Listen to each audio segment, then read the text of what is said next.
Welcome back to the show, everybody. Check out these headlines. We got Flare Finance News, El Salvador, and Bitcoin bonds. How about a Bitcoin city? Things are getting real over there.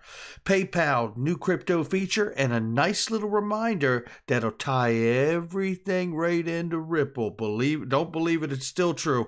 JP Morgan in the news and the World Economic Forum. Remember, there's no I in team, but there is in CBDCs. We'll explain. And XRP creeping towards a price explosion. We'll hear from the experts. Somebody roll that beautiful intro. This is Digital Perspectives with Brad Kimes. Subscribe for new content notifications. Now, here's Brad Kimes. Come on in. Welcome back to the show, everybody. You can follow me on Twitter at BackupBradleyAbove, and everything that we're talking about here today. $2.627 trillion market cap.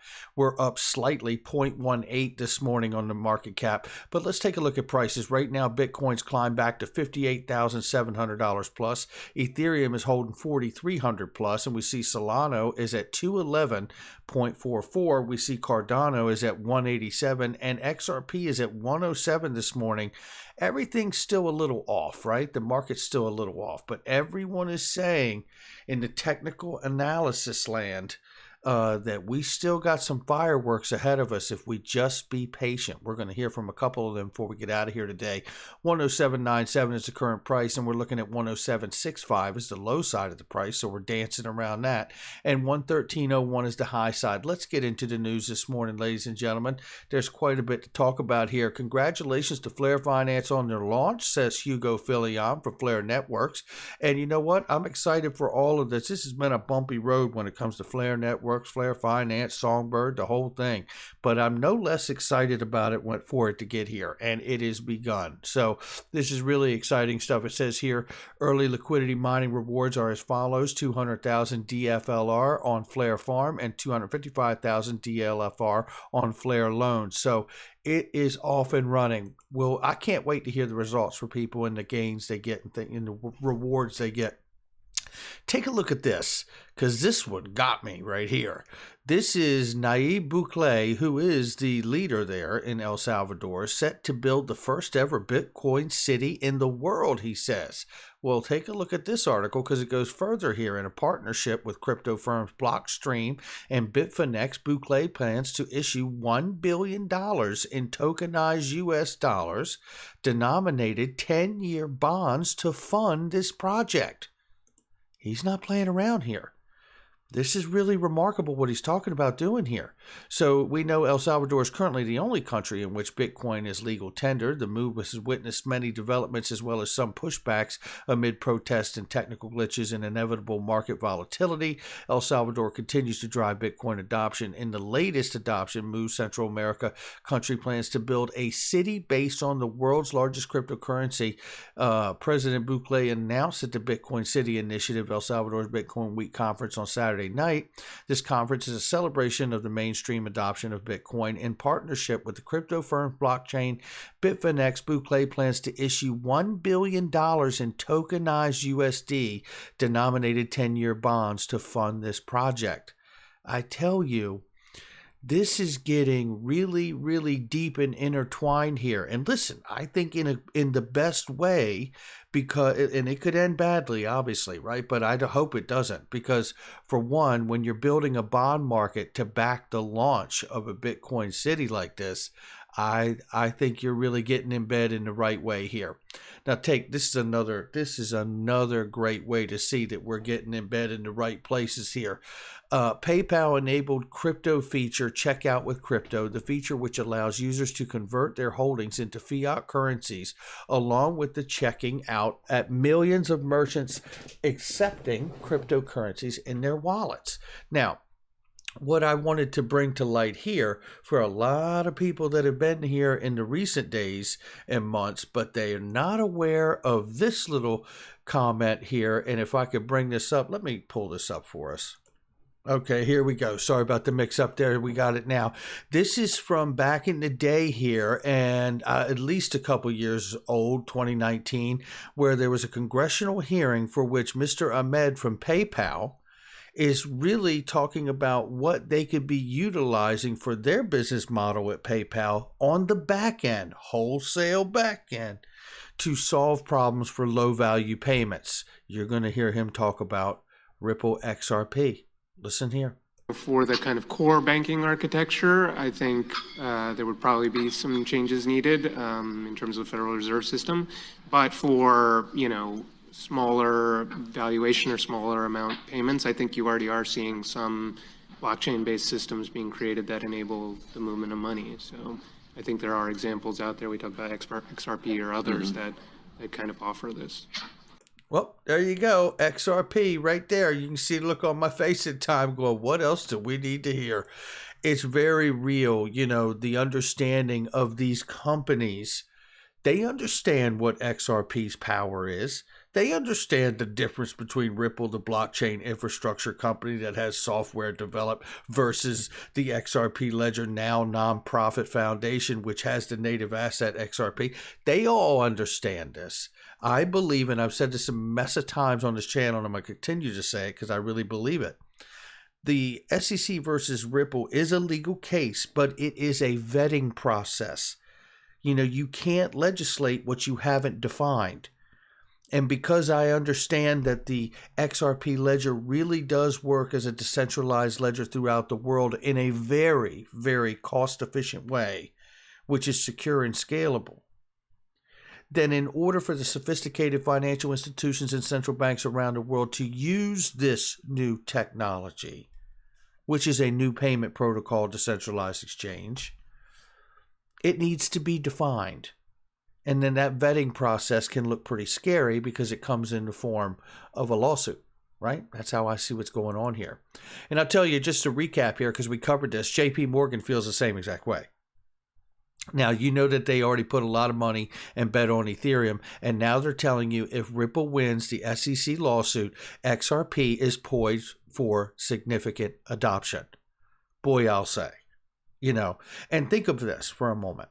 When the case is over, XRP will be the most compliant, vetted digital asset on planet Earth. Where do you think the institutional hedge fund money will be looking to put their investments? They're going to want to put it in the asset that is the most compliant, the most safest place to put it, because it has clarity, right? And because at that point, I believe once we get past the case and we have clarity, you bet your bottom dollar there's going to be a moment where we see the entire market has a chance to pivot, because the dominance of the market is Bitcoin at this point.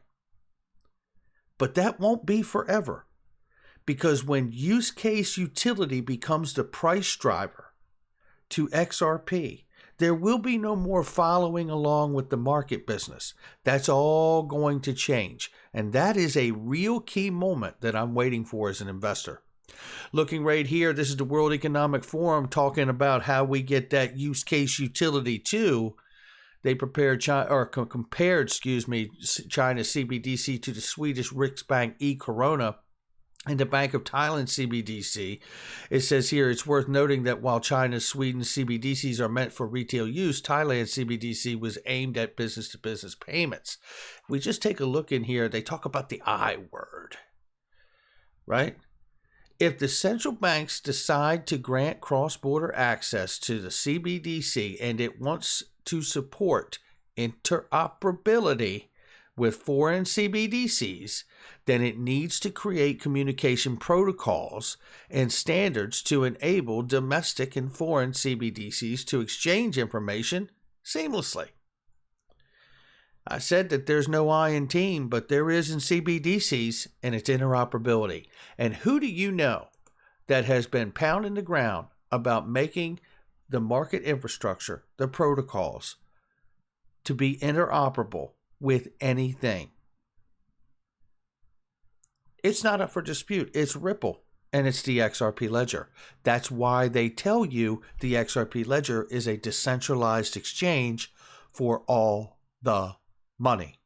That's what we're really talking about here. Now, We're speculating, but I don't think we're out on a very thin limb here. Not financial advice. Let's take a look at this.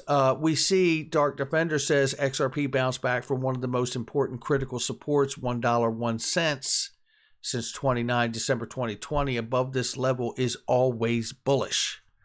He said, I'm reiterating again and again, the area is so very narrowed down, we will see XRP to decide to move before mid-December still.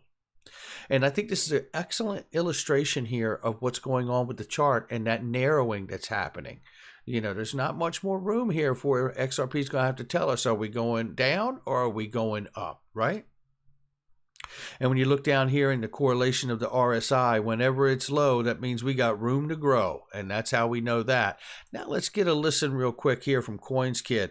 Shout out to Coins Kid right here. Listen to this. You know, and start to move onwards and upwards, because there we had a lovely little fake out, come back down, held the support. Look, we're holding the support and we're running to this resistance like a boss. So we are coiling up for some kind of break. Okay, this could be seen as some kind of ascending triangle if we hold this support just there and continue to hold this as resistance. You know, you're creating some kind of ascending triangle, which is a bullish reversal pattern basically, you know, higher highs, higher lows like this. So it's looking good, you know. If we do lose this support, which, you know, can happen, I'm going to give you a couple of support targets that I do think you'll get some cheeky bids in, where you might get a little wick down, come back up into the apex, because obviously you're fully aware, as you get breakouts, fake outs, to the upside, you can get fake outs to the downside, as you had one here when you lost these support.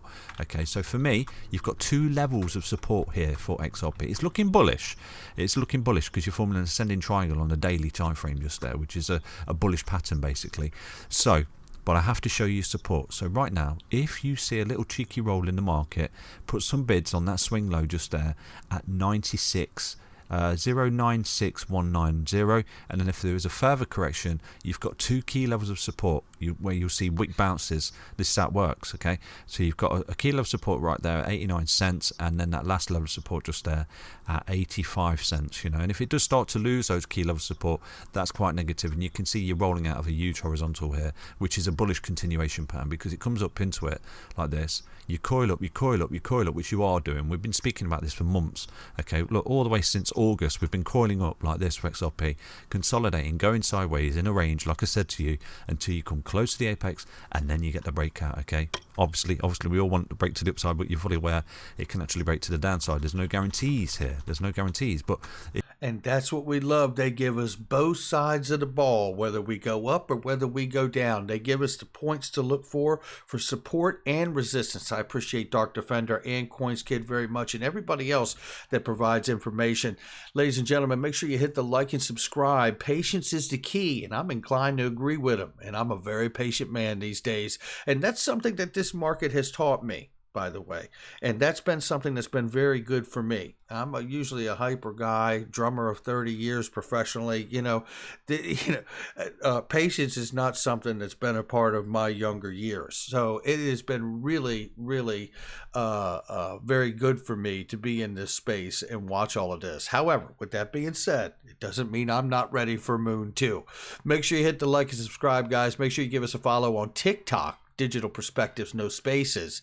And make sure you check out all the links in the description and comment box. Ladies and gentlemen, got great specials and deals. Just listen to this. 99-cent 7-day trial for PureVPN, Hydra Identity Online. We got I Trust Capital, the best crypto gold IRA on crypto silver gold IRA on the planet, bar none. They drop their monthly fees. You fund your account, you get $100. I mean, it's amazing. Ledger Nano cold storage. They have incredible deals, but you can't get them unless you click the links. Unstoppable domains. You can now mint your .crypto on there, and you don't have to pay the Ethereum gas fees because they switched to Polygon. How about that for a move? Yeah, I think that's a trend you're going to see coming on more and more and more too. That's going to do it for me. I'll catch you on the next one.